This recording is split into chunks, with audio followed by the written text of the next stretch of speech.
everybody, and welcome to the Stream.TV After Show Network here for the Arrow After Show. My name is John Campea. Thank you for joining us as we talk all things Arrow, especially most focusing on tonight's episode, of course, that we just finished watching. And I'm joined, as always, by my regular co-host sitting over here on my left. Hey, everybody, it's Ann Campea, ready to hood up and talk this episode with you guys. And over here on my right, it's my favorite day of the week, Arrow Wednesdays. Hey guys, Kaori Takee. Arrow Wednesdays. And so it is Wednesday. It is Arrow time. We just finished watching tonight's episode of Arrow. And I should say, before we get into the show, I was on CW Fan Talk earlier today. And they had, I want to share a couple things here. They had one of the writers of Arrow on with them. And while he was very good about not giving away spoilers, I thought he handled those questions really, really well. I said, look, you don't want me to answer those questions. I thought he handled it really well. But he did say, the issue of the Lazarus Pit came up. Okay. And he did say, I'll tell you this, there is a Lazarus Pit set. That's all I'm going to say. Ooh. So, which I thought was pretty cool. That is really And cool. then they had an artist doing stuff there, and he drew a picture of Sarah coming out of the Lazarus Pit, which I thought was good. Oh. Now that wasn't to say. I know, but I love it. That wasn't to say that's what's going to happen. I just thought that was very, very cool. Well, it That just is really very opens up the cool. door, right? There's so many people we are dead or we think are dead right now. Bring Tommy back. Tommy, Tommy. Sarah, Mama Queen. Yeah, Mama Queen. Bring her Jeez. back. All right, folks, so this is what we're going to do. We're going to talk about some things that we liked about tonight's episode. We're going to talk about some things we didn't like about tonight's episode. And then the biggest part of the show is really throwing it over to you guys, where you take control of the rest of the show. And you tweet in and you tell us what you want to talk about or what you want to ask. And the way you get in touch with us is by tweeting to us at this hashtag right here. Tweet using the hashtag ArrowAfterShow. You can start sending them in now. We've got our tablets and our phones in front of us. We're kind of keeping our eyes on the Twitter stream as we're doing the show. So go ahead and start sending that in. We'll get to those in just a little bit. But let's start with the things we liked about tonight's episode. I am going to start with this one. You go for it. I gotta say, more than in a long time, when they started this season, they started doing the flashbacks to China in Hong Kong. I didn't like them that much, but in the last couple of episodes, it feels like they've been starting to take on more of a purpose and a substance. Tonight was the best flashback stuff of the season so far. Going to, the whole concept of we are starting to see now reflections of why things they are the way they are now. Why is Masao and Tetsu, why are they not together? What's going on? And then they do the flashbacks and they show how that all comes together, and clearly as a result of whatever went on, their son dies. I mean, they didn't say that in the episode, but I think that's pretty clear, right? Are we all in agreement on that? Yeah. Which is heartbreaking and horrible. And we already knew Matsu was a badass, but my goodness, when they're in the cabin in the mountains and the other League of Assassins dude shows up, the way he disposes of them, that was so cool. I just really like the way they handled all that. So that is my biggest positive tonight's episode. What about you? I totally agree. I put fave scenes where the flashback 5 years ago and the obvious tension that's happening in present time with Oliver and Tatsu and Masao and not knowing what has happened. I think Masao has quickly become my favorite character, one of my favorite characters of the season. Now knowing that there is a backstory between him and Tatsu and there's a lot more to him and a lot more happening in present day as well, as we see at the end of the episode, as he has the mole in the DJ booth. So there's a lot more depth to this character that I didn't see before. So he's one of my favorites. He's interesting and I want to see more of him. So those were definitely my favorite scenes. The scene in the club 5 years ago really reminded me of John Wick for some reason. My goodness, yeah, that's right. As they were kind of just running through and like beating people up and Can't shooting say enough, people. guys. If you have not seen the movie John Wick, the earliest opportunity you get to watch the Keanu Reeves film John Wick, watch it. It's awesome. Yeah, so that Agreed. scene was a lot of fun. The music that the DJ was playing actually kind of went along with the whole scene too, so I liked it. I also liked Roy as the voice of reason in this episode, which I never thought I would ever say. Strange, but they started the episode and him and Diggle were trying to talk sense into Laurel. And then later on, him actually being confident enough to stand up to Merlyn and say, hey, leave Thea alone. Like, that's showing that his character has grown quite a bit since, you know, season 2, where he was just bratty kid that didn't know what the heck he was doing. So I really like that he's kind of grown up, and I like seeing that in this episode too. And then of course the Ray and Felicity scenes. They're getting stronger for me. They're obviously their chemistry is there. They're growing closer. We can tell that time is passing. So with time, with the more Oliver is not there, the closer she's getting to Ray, and I like that. And she's finally decided to help him put together the suit. Yeah, so that's exciting too, because I do want to see the Atom at some point in the show. And you know what? I love that the writers of this show have never felt the need to drag anything on for too long. You know, because when she goes to him in like the last episode says, well, I mean, you know, I don't have to help you commit suicide. I mean, I may not be able to stop you from doing what you're doing, but it doesn't mean I have to help you. They could have dragged that on as a story plot point for like 5 episodes. Where he, you know, every week, no, I'm not going to help you. And the Ray comes back, please help me. No, I'm not going to help you. A lot of shows do stuff like that. Yeah. But they were like, I don't want to help you. The next episode, okay, I'll help you. And I like the fact that they keep that moving along really well. They do that really well. Yeah. What about you, Kaori? Yeah, I wrote my positives. For me, I thought Brandon Ross saved this episode for me, to be honest with you. I thought those were the highlight, the scenes with him and Felicity, and just him and his presence in this episode helped it out a lot. Roy, I also said he had some really great moments. I thought like he knew his place. He knew what he had the right to say and what he shouldn't be saying. Everything about him just kind of worked in this episode. I mean, it's Roy and he's awesome. Diggle was great as usual as well, I thought. And the Hong Kong scenes I also wrote were my favorite scenes also. And the twist at the end, I'm going to say it's a positive because it at first you're thinking, why the fuck is this DJ here? He's totally hitting on Thea, but then there's kind of a reason behind it that is a little intriguing. So I'll give it a positive on my list. So yeah, everything that you guys said as well. Okay, well, let's talk about some of the things that we thought could have been better. I'll tell you what I thought. I said to Ann in the car, I thought this was the worst episode of Arrow. That's what I wrote on my list too. Yeah, I think this was the weakest episode of Arrow, which highlights to me once again just how important Stephen Amell and Oliver Queen are to this show.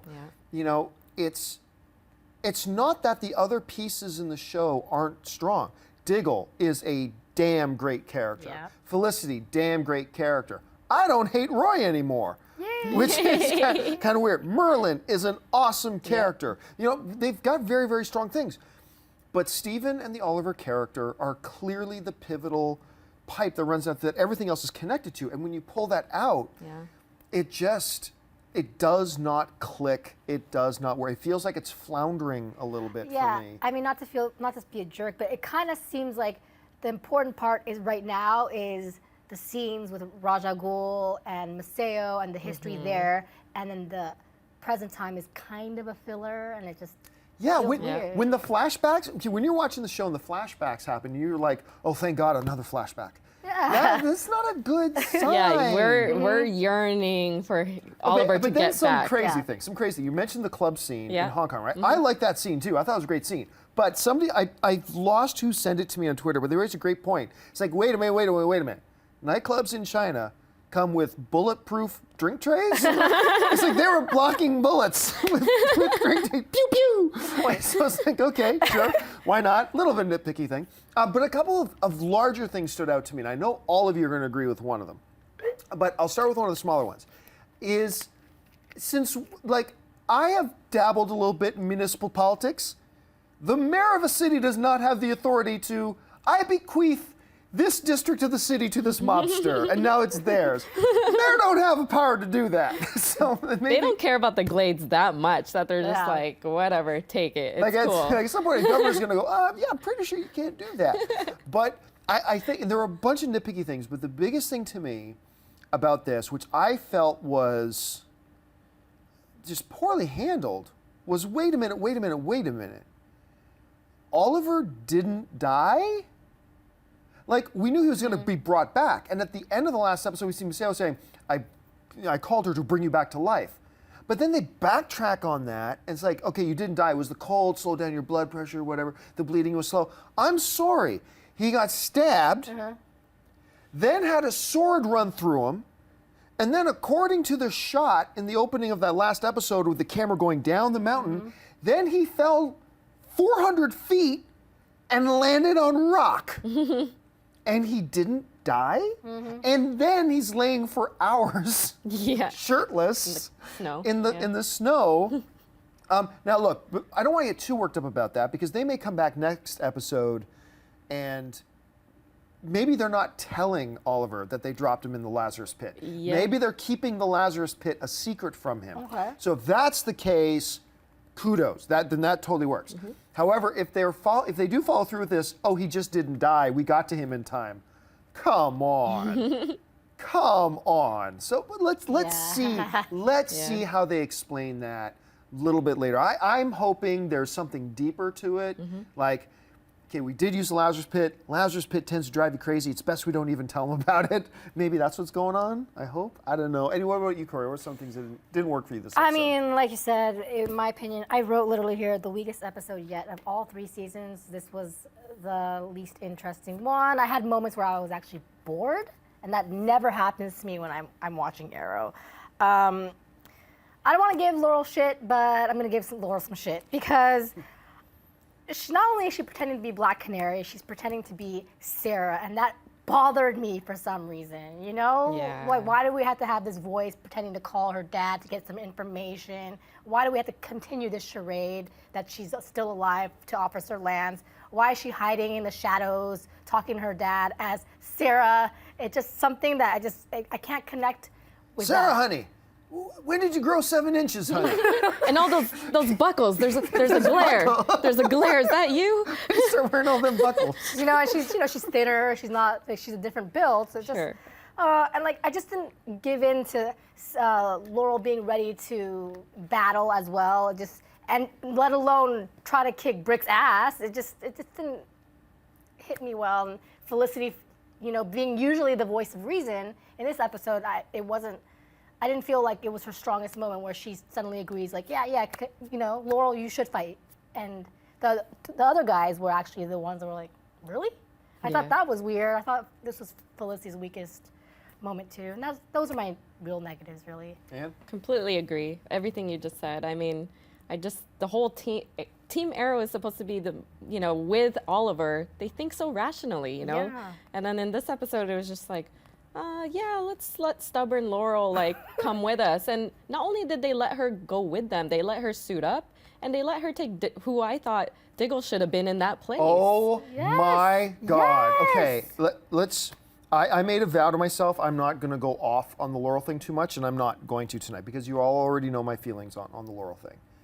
But this episode, more than any other, felt like the writers of the show, whether we like it or not, are going to force Laurel down our throats. I'm sorry, there's a combat situation with with hostages' lives on the line. Let's forget for a second that Diggle and Roy are okay with Laurel, a complete nothing. She's a civilian, okay, with no skills, no whatever. Okay, yeah, you come into the combat scene where other people's lives are on the line. But you're going to send her and leave Diggle at the comm with people's lives on the line. They think, this would be better. Well, no, Laurel, I should go. Oh, you really want to go? Okay, I'll stay here at the computer. The most combat efficient person out of this bunch. I will stay here.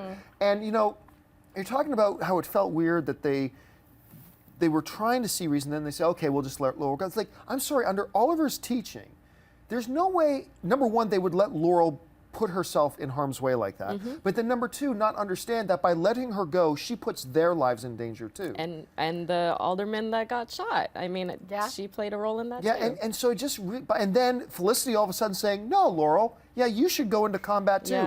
To me, this was the first time ever in the entire Arrow series I have felt disrespected as an audience member of the show by the writers. I feel like they've insulted our intelligence And they were, like I said, tonight was the first time I felt like, you know what, tough. We're going to take this Laurel character and we're going to jam it down your throat, whether you like it or not. And that left me really unhappy as an Arrow fan. Perhaps it's their way of saying, hey, these people really need Oliver, even to think straight. Maybe. That's a positive way of thinking about It's an extreme way of convincing us that we really need Oliver. All these characters need him to start thinking rationally again. Maybe that much time has passed and now they just don't even know how to handle it without him.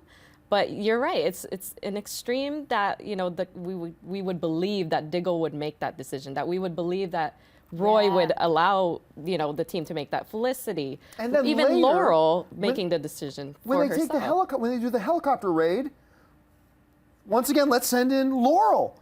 I'll stand here with the Diggle's Diggle's the one who can fly the chopper, right? But land the chopper. Send in Diggle. You're trying to rescue some people's lives? You don't send in somebody who has no idea what they're doing with a little lead pipe. Well, and the motivation for that was, okay, well, Oliver was that, I don't know what you call it, figure for the people, like they see the Green Arrow and they have hope. Sarah was that as the Black Canary and she gave people hope as well. So let's put Laurel in the setting. I was forgiving to that point. Put Laurel in the setting in the canary suit, fine. I still don't agree with it like Kaori doesn't agree with it. It doesn't make me feel good that she's trying to be her dead sister.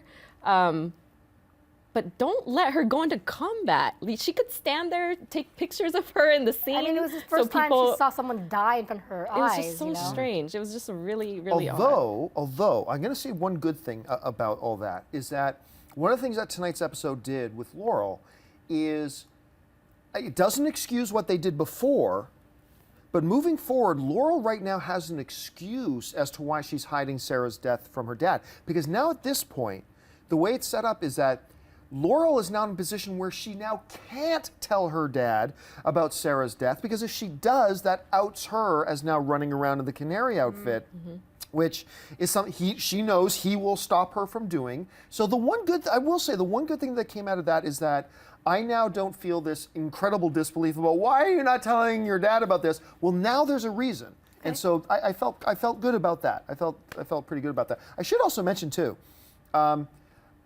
earlier this week, I had a little bit of time to kill, so I went back and watched one of my other, my favorite shows on television, Arrow, Supernatural, right? And so I went back and watched some of the old Supernatural thing, which is where I became a Katie Cassidy fan. And so I actually watched her old episodes as the Demon Ruby, and it just reemphasizes my feeling. I really like Katie Cassidy. I actually think she's really quite a good actress. And I hope any of my past criticisms about Laurel are not construed, because I know some people on Twitter, they think if I attack the character of Laurel, they think I'm attacking Katie Cassidy. Yeah. And actually, nothing could be further from the truth. I think she's a very talented actress who's been given bad stuff to work with, and that's beyond her control. There's nothing she can do about that. But, okay, let's talk then for a second then about where we think things are going. Oh, wait a minute, Merlyn.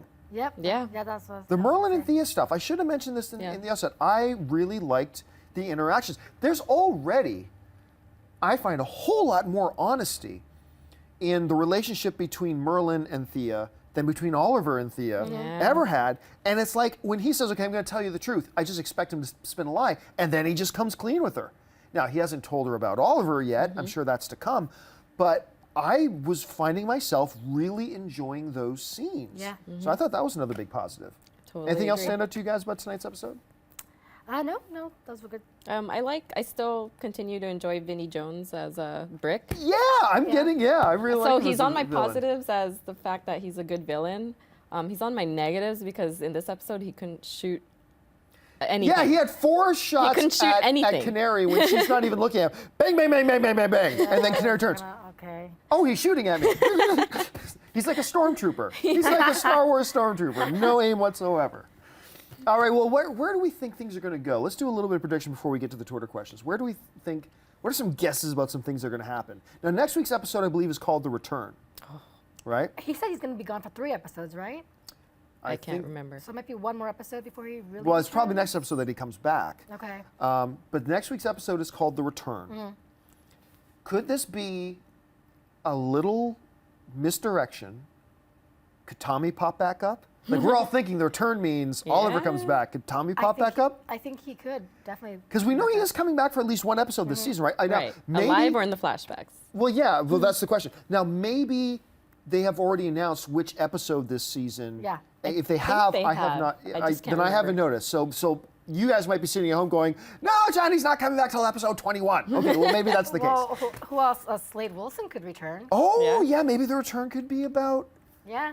oh my gosh, that would be something. Slade. I would love to see Deathstroke back. Yeah, me too. It could be as easy as Ra's al Ghul coming back to Star City for something. I mean, Well, see, that is one thing that this season has been missing a little bit, even though I've really liked the season for the most part up to this point. But one of the things that is missing is that last season we had this definitive antagonist, the definitive bad guy throughout, and who always had a presence. Even when he was only in the episode for a few seconds, his presence was always there, you know? This season hasn't really had that. Like, it's kind of theoretically Ra's al Ghul, and for the last episode or two, it's kind of been Brick, but you know he's not the ultimate one. Yeah. And it would be really cool just to have Slade back in there for a little bit. It would kind of make it feel like home again to me a bit. Yeah, I miss him. All right, folks, well, listen, let's get to the most important part of the show, which is you guys and your thoughts and your questions. If you're watching us live, just hop on Twitter right now and use the hashtag #ArrowAfterShow. So tweet on in your message. We're monitoring the message board. So, Ann, what are people saying in the Twitter sphere? okay, you guys. Elicity for Evs asks, I wonder who she cheers for. what are your theories on how Oliver's reunion with everyone will go? Well, I think they're going to do an old 1980s plot device where Oliver's going to be back, Elicity's not there.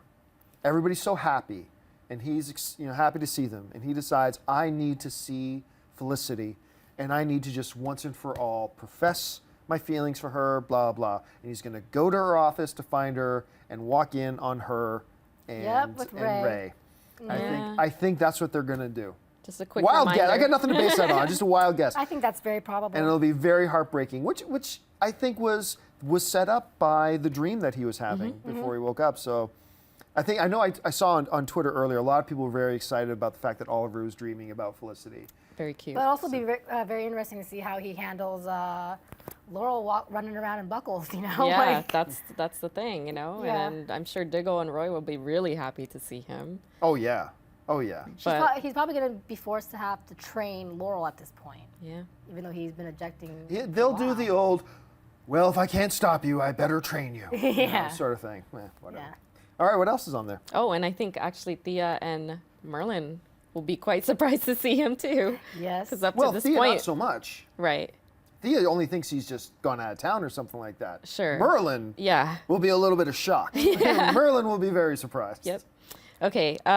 Nikki's son asks, what did you guys think of the bulletproof trays in the nightclub shootout? I think you said that. Yeah, I mean, to be honest with you, I didn't even notice it at first until I read a tweet that said the exact same thing, and I'm like, yeah, wait a minute. I totally remember.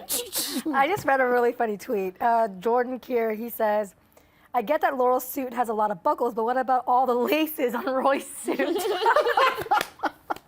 It's handmade, just a little bit. That's a good one. This one's pretty good too. It's Mitzi Janney who asks, is it just me, or at this rate it will be Ra's al Ghul who tells Captain Lance that Sarah is dead? Blah, blah, blah. And then I'm taking revenge because of the death of one of my league members, Sarah. What? You mean you didn't know? Like, what kind of friends do you have? No.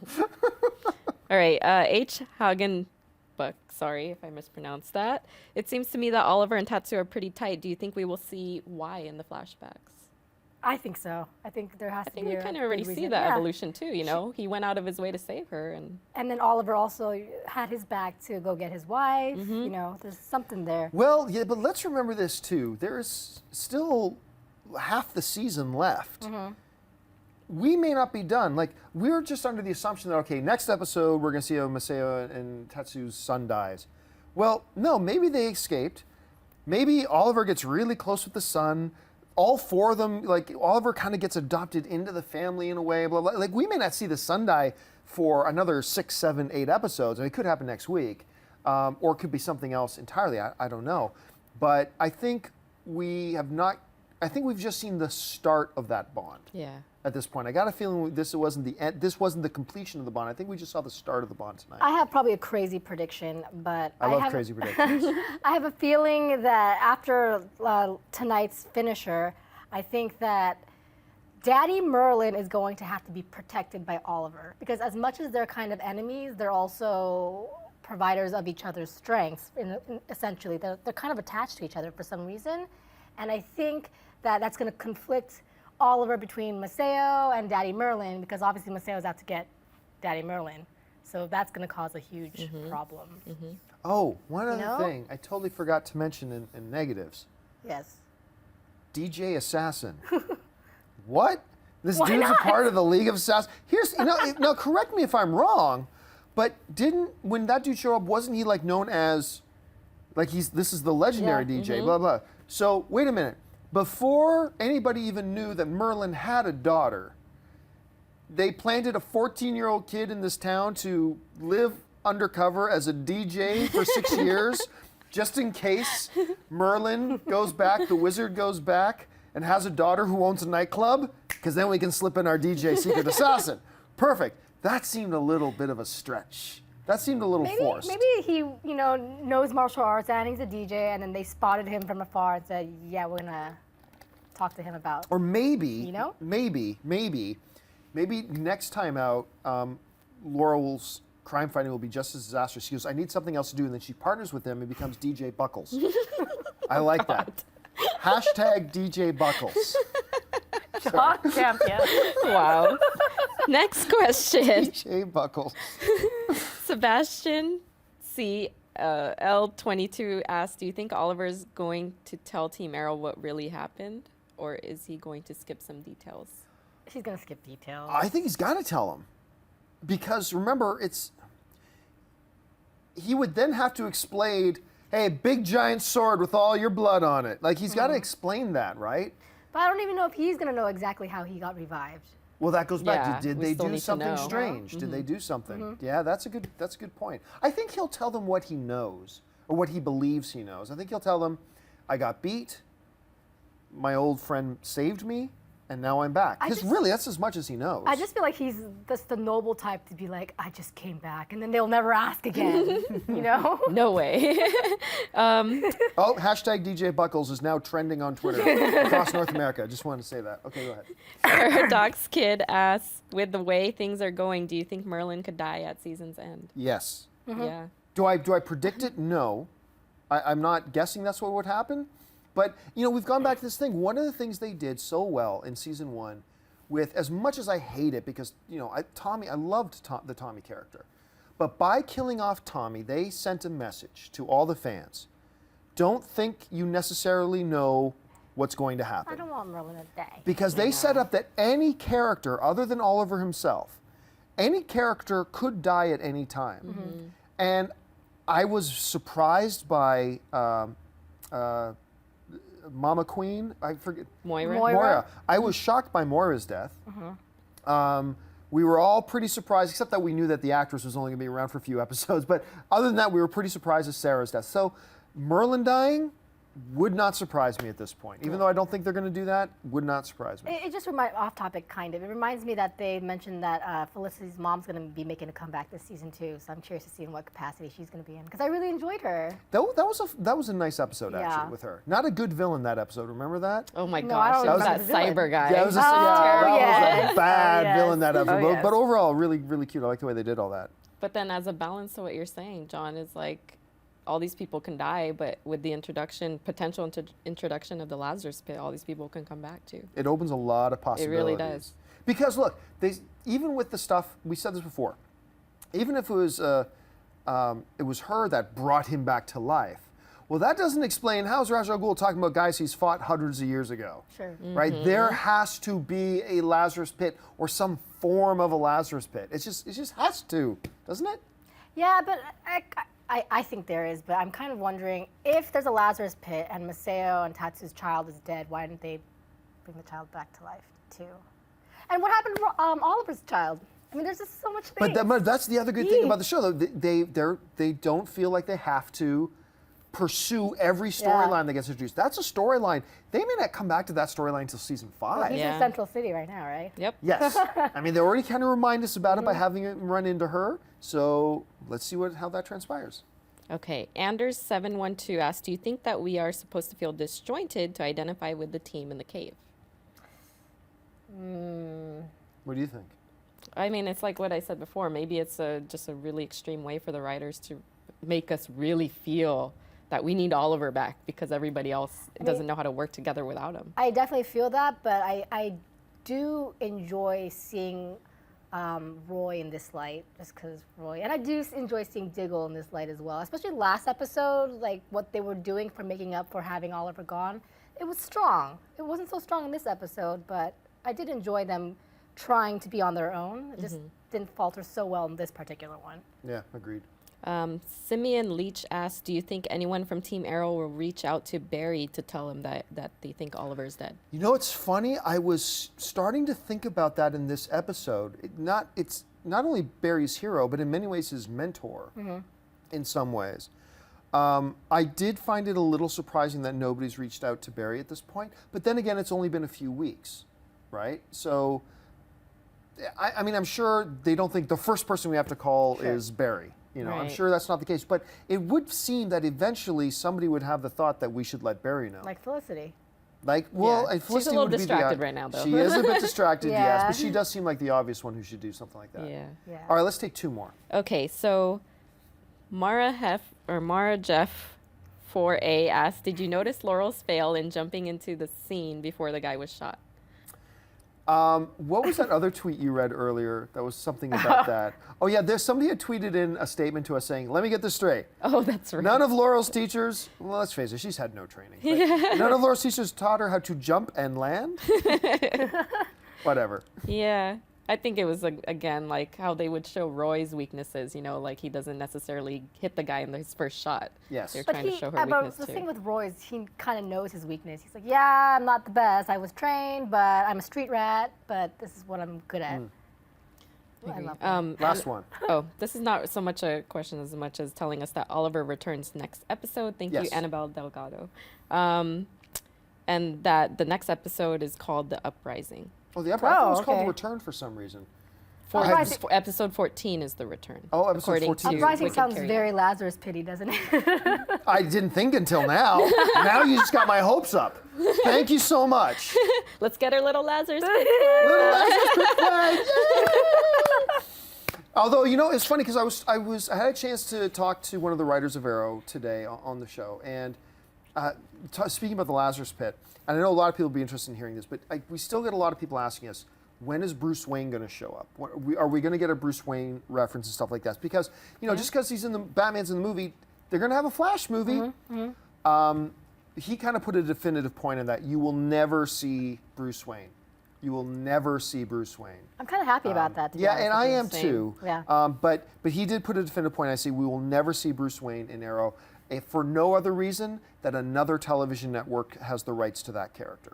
So obviously easy as talking that. about the Gotham Boom. show on Yeah. Fox. So that kind of puts an end to that. Ends all speculation. We are not going to see Bruce Wayne or Batman or anything like that ever on the Arrow show.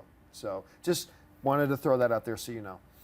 All right, folks, well, that'll do it for this episode of the Arrow After Show. Thank you so much for joining us. Listen, don't forget, keep on sending in tweets and messages to #Arrow After Show. We read these throughout the week as well. We really enjoy listening to your guys' feedback. It's always a lot of fun, so keep on sending that stuff in. I want to thank, of course, as always, our co-host for tonight, sitting over here, Ann Campea. Ann, where can people find you online? You can find me at Ann Campea as well as Corey and I at Team Amazing. And, of course, over here, Miss Kaori Takee. Kaori, where can people find you online? You can find me KAORIOUS on Instagram as well as Twitter and Team Amazing. And you can find me on the various social media networks at John Campea. Or if you're into movies, my regular gig is with AMC Theaters, just at youtube.com/AMC Theaters. We just, last month, we crossed 100 million views of our movie videos, which I was really, and today we crossed 250,000 subscribers, Nice. which I was also really excited about. So thank you all of you guys who watched my stuff over there too. And don't forget, guys, other great after shows here on the Stream.TV after show network, fan network. There's stuff, if you're into the Arrow universe, you must be watching The Flash. There's a great Flash after show. There's a Gotham after show. There's a lot of great stuff. Just look down the list on the Stream.TV's page. You'll see all the great after shows. We encourage you to check that stuff out. So, for all of us here on the panel, thank you guys, and we will see you next time. Take care.